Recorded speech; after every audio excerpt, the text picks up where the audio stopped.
اس آیت مبارکہ میں اللہ رب العالمین نے ایک قانون اور ایک دستور بیان کیا ہے، اور اللہ کے قوانین، اس کے فیصلے اٹل ہیں، حقیقت پر مبنی ہیں۔ اصول یہ بنایا کہ نبی کے لیے اور اہل ایمان کے لیے یہ بات لائق نہیں ہے کہ وہ مشرکین کے لیے استغفار کریں۔ اس اگرچہ ان کے قریبی رشتہ دار کیوں نہ ہوں، اس کے بعد کہ یہ بات واضح ہو چکی ہے کہ بے شک یہ مشرک پکے جہنمی ہیں۔ گزشتہ جمعہ المبارکہ میں ہم نے خطبہ جمعہ کا ابتدائی حصہ، جس میں اللہ پاک کی تعریف، بڑائی، کبریائی، اس کی حمد و ثنا ہے، اس کا بیان ہوا۔ اسی سلسلے کے پیش نظر آج کے خطبہ جمعہ میں خطبہ مسنونہ کا دوسرا حصہ، دوسرا پہلو، اس کو بیان کریں گے۔ قرآن اور حدیث کی روشنی میں اللہ پاک سے دعا ہے کہ ہمیں قرآن و حدیث کو بیان کرنے کی، سمجھنے کی اور سمجھ کر عمل کرنے کی توفیق عطا فرمائے۔ خطبہ جمعہ میں کی ابتدا میں اللہ پاک کی تعریف کے بعد دوسری جو اہم بات سمجھائی گئی ہے، وہ بات یہ ہے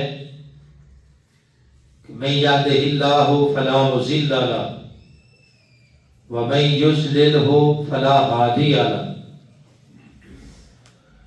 من یہدہ اللہ فلا مضل لہ۔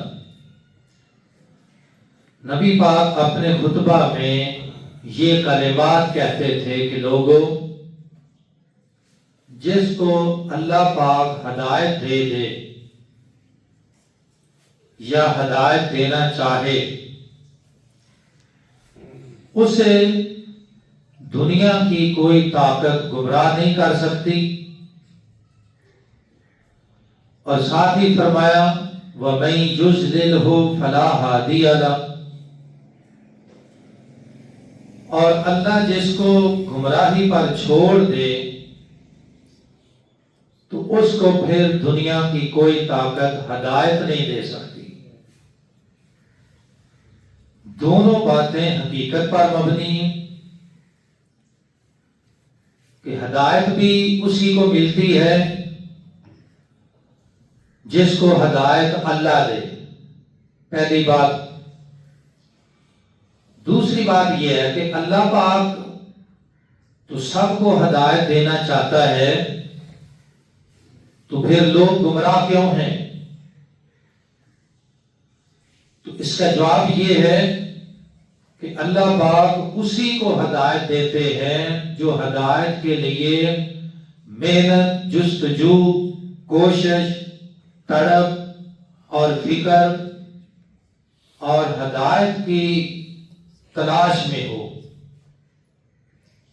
زبردستی اللہ پاک کسی کو ہدایت نہیں دیتا، لیکن اس کا یہ اصول ہے کہ من یہدہ اللہ فلا مضل لہ۔ اللہ پاک جس کو ہدایت دینے چاہتا ہے اور جو ہدایت کا متلاشی ہے، اللہ پاک اس کو ہدایت دے دے تو پھر دنیا کی کوئی طاقت اسے گمراہ نہیں کر سکتی۔ اب اس چیز کا خطبہ کے ساتھ کیا تعلق ہے؟ خطبہ کے ساتھ اس کا تعلق یہ ہے کہ خطبہ کا مطلب ہی، مقصد ہی یہ ہوتا ہے کہ لوگوں کو دعوت دی جائے اسلام کی، ایمان کی، اللہ اور اس کے رسول کے فرمان کی، قرآن کی، حدیث کی۔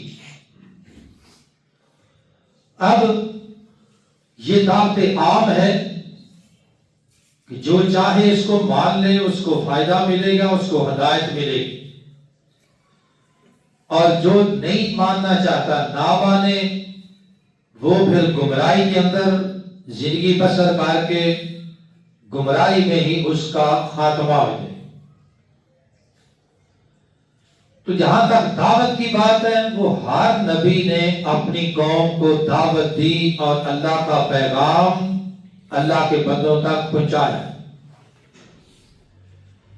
جناب رسول اللہ صلی اللہ علیہ وسلم کو بھی اللہ پاک کا یہی حکم تھا، یا ایھا الرسول بلغ ما انزل الیک من ربک وان لم تفعل فما بلغت رسالتہ۔ فرمایا اے میرے رسول صلی اللہ علیہ وسلم، بلغ آپ تبلیغ کیجئے ما انزل الیک من ربک، وہ تبلیغ کیجئے جو اللہ نے بذریعہ وحی آپ پر نازل فرمائی۔ نبی پاک نے وحی کے ذریعے جو اللہ کا پیغام پہنچا وہ انسانیت تک پہنچایا، لوگوں تک پہنچایا، اور اس میں ایک ذرا بھی کوئی بات رہنے نہیں دی، چھپائی نہیں۔ تو خطبہ میں دعوت ہے، پیغام ہے ہدایت کا، لیکن ساتھ یہ مسئلہ بھی بتا دیا کہ اب ضروری نہیں کہ ہر شخص آپ کی بات کو مان لے۔ قوموں میں بہت تھوڑے لوگ تھے جنہوں نے نبیوں کی بات کو مانا، اکثریت نے انکار کیا۔ دوسرے معنوں میں تھوڑے لوگوں نے ہدایت کو قبول کیا اور اکثریت گمراہی پر اڑ گئی۔ بس اسی کا تعلق ہے اس خطبہ کے ساتھ کہ من یہدہ اللہ فلا مضل لہ، کہ اللہ جس کو ہدایت دینا چاہتا ہے، اور ہدایت اس کو اللہ پاک ضرور دیتا ہے جو ہدایت کا متلاشی ہو، فکر مند ہو۔ جس انسان کو یہ فکر لگ جائے کہ میں نے ہدایت کو تلاش کرنا ہے، حق کیا ہے، اس کو اللہ پاک ضرور حق کی پہچان کروا دیتے ہیں، وہ گمراہی میں نہیں رہتا۔ اور جو بندہ گمراہی پر اڑ جائے، پھر دنیا کی کوئی طاقت اس کو ہدایت نہیں دے سکتی۔ دوسرے مقام پر اللہ پاک نے جناب رسول اللہ صلی اللہ علیہ وسلم کو مخاطب کیا قرآن مجید میں، فرمایا انک لا تہدی من احببت، آپ جس کو ہدایت دینا چاہیں بھی تو آپ نہیں دے سکتے، ولیکن اللہ یہدی من یشاء، لیکن اللہ پاک جس کو چاہتا ہے ہدایت دے دیتا ہے۔ یہ فیصلہ اور اٹل فیصلہ ہے اللہ پاک کا کہ ہدایت کا اختیار انبیاء کرام کے پاس نہیں تھا، حتیٰ کہ امام الانبیاء جناب محمد رسول اللہ صلی اللہ علیہ وسلم جو ہدایت کے لیے تشریف لائے دنیا میں، مگر ان کے پاس ہدایت کا اختیار نہیں، اختیار فقط اللہ کے پاس۔ اور اس کا تعلق عقیدے کے ساتھ ہے۔ یہ جو بعض لوگوں نے من گھڑت باتیں بیان کی ہیں نا کہ جی فلاں بزرگ بڑے پہنچے ہوئے تھے، انہوں نے ایک طرف سلام پھیرا تو وہ بھی سارے مسلمان ہو گئے، دوسری طرف سلام پھیرا تو دوسری طرف کے لوگ بھی مسلمان ہو گئے۔ یہ ساری جھوٹی کہانیاں ہیں، ایسے نہیں ہوتا۔ انبیاء کرام نے مارے کھائیں، حتیٰ کہ سینکڑوں نبی شہید ہوئے، مگر سارے لوگوں نے ان کی بات نہیں مانی، ہدایت کو قبول نہیں کیا۔ خود رسول اللہ صلی اللہ علیہ وسلم آپ اس بات کے لیے تڑپتے تھے، غم زدہ ہو جاتے تھے کہ لوگ میری دعوت کو کیوں نہیں مانتے، میں ان کے لیے خیر خواہی کا، ہدایت کا پیغام لے کے آیا، یہ میری بات کیوں نہیں مانتے۔ باقیوں کو چھوڑو، نبی پاک کے بعض قریبی رشتہ دار انہوں نے آپ کی بات نہیں مانی، اور ان میں سر فہرست آپ کا سگا چچا ابو طالب بھی ہے،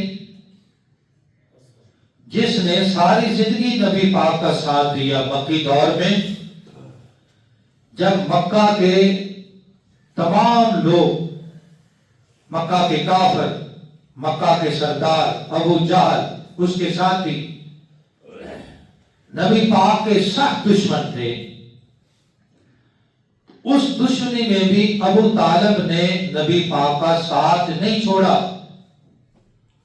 حتیٰ کہ جب شیب ابی طالب میں نبی پاک کو آپ کے اہل خانہ سمیت ایک گھاٹی میں بند کیا گیا، معاشی بائیکاٹ، ہر قسم کا بائیکاٹ۔ وہ ایک جیل تھی جس میں 3 سال گزارے،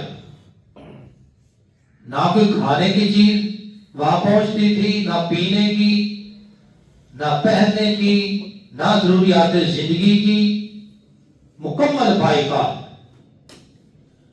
اس بائیکاٹ میں بھی نبی پاک کے جہاں دیگر رشتہ دار شامل تھے، وہاں ابو طالب آپ کا چچا بھی آپ کے ساتھ 3 سال تک اس نے گزارے۔ اور صحابہ کہتے ہیں کہ حالت یہ ہوتی تھی کہ ہم درختوں کے پتے اور جنگل کا گھاس اور جڑی بوٹیاں کھا کر وہاں 3 سال گزارے ایسے۔ مگر ان ساری باتوں کے باوجود نبی پاک کی نبوت کا 8واں سال تھا جب آپ کا چچا ابو طالب شدید بیمار ہوئے۔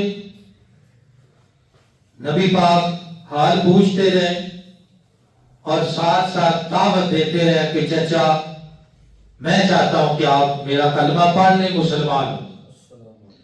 مگر چچا بھی اپنی بات پر اڑا رہا، کہا ہاں میں مانتا ہوں تیرا دین سچا ہے، دعوت سچی ہے، کلمہ سچا ہے، تو سچا نبی ہے، لیکن آپ مجھے مجبور نہ کریں، اگر میرا دل چاہا تو میں پڑھ لوں گا۔ بالآخر نبی پاک کو پتا چلا کہ آج چچا کی حالت انتہائی سیریس ہے۔ پھر چلے گئے، جا کے دیکھا کہ زندگی اور موت کی کشمکش ہے، تو نبی پاک نے اپنے چچا کے پاس جا کر ان کے کان میں کہا کہ اے چچا آپ میرے کان میں کلمہ ایک دفعہ سنا دیں، میں قیامت کے دن یہ دلیل پیش کر سکوں گا کہ میرا چچا جو ہے وہ مسلمان ہو کر ایمان کو قبول کر کے، ہدایت کو قبول کر کے فوت ہوئے۔ شاید ابو طالب پڑھ بھی دیتا، مگر اس کے پاس کچھ مکہ کے سردار تھے، ابو جہل تھا، امیہ تھا، ربیہ تھا، یہ مکہ کے بڑے سردار تھے اور ابو طالب کے یار تھے۔ انہوں نے کہا ابو طالب دیکھو تم دنیا سے جا رہے ہو، لیکن اپنے باپ دادا کا مذہب نہ چھوڑنا، لوگ بعد میں تانا دے، یہ کام نہ کرنا۔ تو ابو طالب کی آخری بات یہی تھی کہ میں اپنے باپ دادا کے مذہب پر قائم ہوں، اور وہ مذہب بت پرستی کا تھا، کفر اور شرک کا تھا۔ انکار ہو گیا۔ نبی پاک مایوسی کی حالت میں اور انتہائی غم زدہ روتے ہوئے وہاں سے اٹھ کے آ گئے، اور آپ کے اٹھنے کے بعد فوراً آپ کا چچا ابو طالب فوت ہو گیا۔ ابھی آپ گھر پہنچے تو سیدنا علی رضی اللہ تعالی، یہ ابو طالب کے بیٹے تھے، حضرت علی رضی اللہ تعالیٰ عنہ مسلمان ہو چکے تھے، نبی پاک کے پاس گئے اور کہنے لگے اے اللہ کے رسول صلی اللہ علیہ وسلم، آپ کا گمراہ چچا فوت ہو گیا ہے۔ اپنے والد گرامی کے بارے میں یہ الفاظ اس لیے گئے کہ انہوں نے ہدایت کو تسلیم نہیں کیا، کلمہ نہیں پڑھا، گمراہی میں ان کا خاتمہ ہوا۔ اور اللہ پاک نے یہ اصول بیان فرما دیا قرآن مجید میں، فرمایا اِنَّكَ لَا تَهْدِي مَنْ أَحْبَبْتَ، کہ اے رسول صلی اللہ علیہ وسلم، آپ جس کو ہدایت دینا چاہیں بھی تو نہیں دے سکتے، وَلَكِنَّ اللَّهَ يَهْدِي مَن يَشَاءُ، ہدایت اللہ پاک جس کو چاہتا ہے اسی کو ہی ملتی ہے۔ اور خطبہ میں یہی الفاظ ہیں ملتے جلتے، مَن يَهْدِهِ اللَّهُ فَلَا مُضِلَّ لَهُ، کہ اللہ پاک جس کو ہدایت دیتا ہے تو اسے کوئی گمراہ کرنے والا نہیں، وَمَن يُضْلِلْهُ فَلَا هَادِيَ لَهُ، اور جس کو اللہ گمراہی پر چھوڑ دے تو اسے کوئی ہدایت نہیں دے سکتا۔ ایک منظر یہ ہے۔ دوسرا منظر، جب رسول اللہ صلی اللہ علیہ وسلم نے مکہ فتح کیا، یہ بھی صحیح بخاری میں حدیث ہے، اور ابو طالب کا واقعہ بھی صحیح بخاری میں ہے۔ آپ نے مکہ فتح کیا، عام معافی کا اعلان کیا، مگر 9 ایسے مجرم تھے، ایسے اشتہاری تھے جو خطرناک قسم کے دشمن تھے اللہ کے اس کے رسول کے۔ آپ نے ان 9 کافروں کا نام لے کر کہا کہ یہ جہاں بھی مل جائے، حتیٰ کہ حرم میں خانہ کعبہ کے غلاف کے اندر بھی چھپے ہونا تو ان کا سر قلم کر دے گی۔ عام قتل کا فیصلہ ہوا، اور ان 9 مجرموں میں نبی پاک کی رحمت کو دیکھو، آپ کے تحمل کو دیکھو، اور آپ کی شفقت کو دیکھو۔ 9 میں صرف قتل 4 ہی ہوئے، باقی 5 کو معافی ملی۔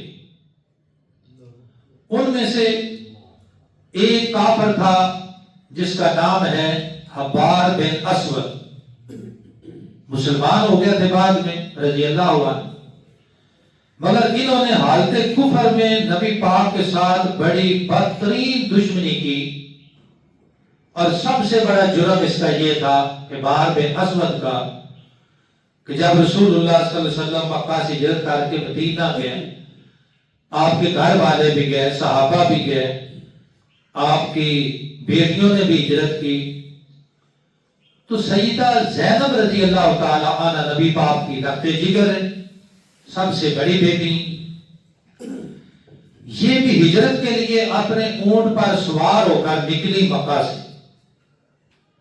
حبار بن اسود کو پتہ چلا، اس نے حضرت زینب رضی اللہ عنہ پر وار کیا، نیزہ مارا۔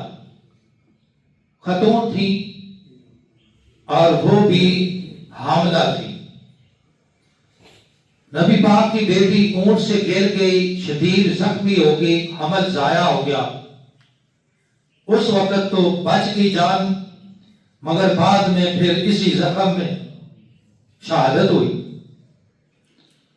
تو نبی پاک نے فرمایا کہ حبار بن اسود جہاں بھی ملے اس کو نہیں چھوڑنا، لیکن اللہ کا کرنا ایسے ہوا کہ حبار بن اسود مکہ فتح ہونے کے بعد اس کے دل میں اللہ کا ڈر آ گیا، خوف آ گیا، اور کچھ مسلمانوں سے بھی ڈر گیا، اور یہ بھی سمجھ گیا کہ اسلام قبول کیے بغیر کوئی چارہ نہیں کروں گا تو قتل ہو جاؤں گا۔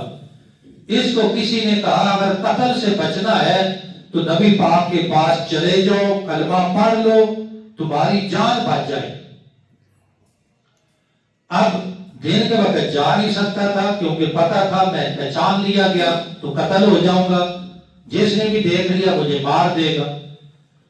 رات کے اندھیرے میں عشاء میں یا فجر میں نماز میں شامل ہوا، اور نماز کے بعد نبی پاک کے سامنے آ کر بیٹھ گیا۔ چہرے پہ کپڑا تھا، کپڑا ہٹایا اور نبی پاک کو سلام کہا۔ کہنے لگا جی میں مسلمان ہونے کے لیے آیا۔ نبی پاک نے فرمایا کہ تم کون ہو؟ میں تو تمہیں نہیں جانتا۔ کہنے لگا میں حبار بن اسود۔ اب نبی پاک نے جب اس کا نام سنا تو فوراً یاد آ گئی ساری بات کہ یہ تو میری بیٹی کا قاتل، اس کے بارے میں ہم نے عام قتل کا اعلان کیا ہوئے، صحابہ کرام بھی پہچان گئے۔ تو نبی پاک نے اپنا سر جھکا لیا، سر جھکا کر کچھ دیر سوچتے رہے،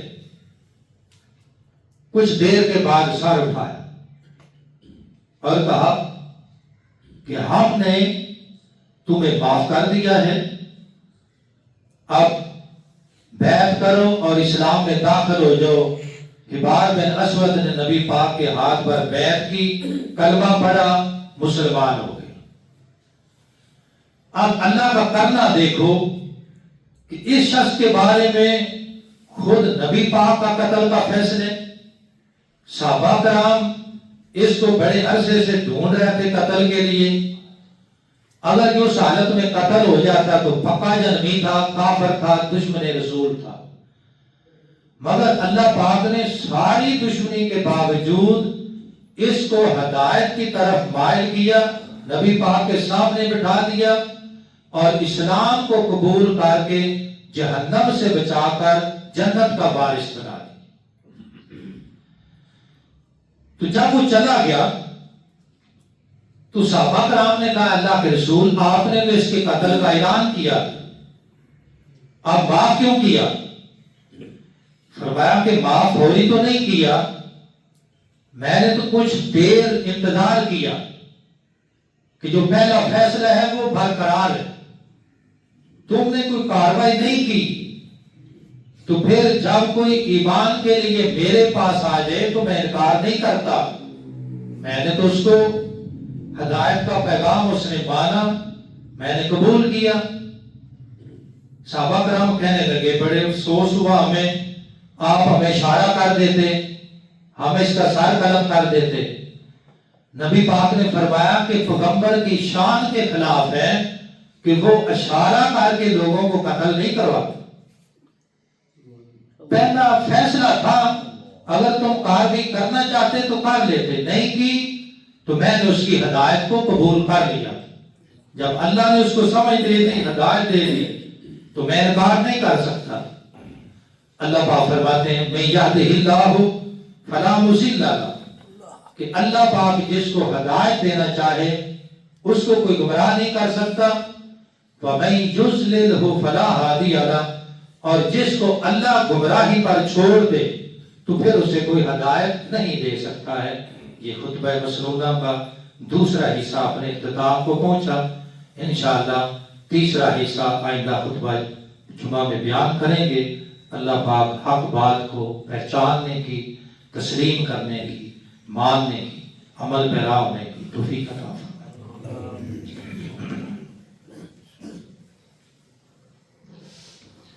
ان الحمد للہ نحمده ونستعینه ونستغفره ونعوذ باللہ من شرور انفسنا ومن سیئات اعمالنا، من يهده الله فلا مضل له ومن يضلل فلا هادي له، أشهد أن لا إله إلا الله وحده لا شريك له وأشهد أن محمدا عبده ورسوله أما بعد فإن خير الحديث كتاب الله وخير الهدي هدي محمد صلى الله عليه وسلم وشر الأمور محدثاتها وكل محدثة بدعة وكل بدعة ضلالة وكل ضلالة في النار.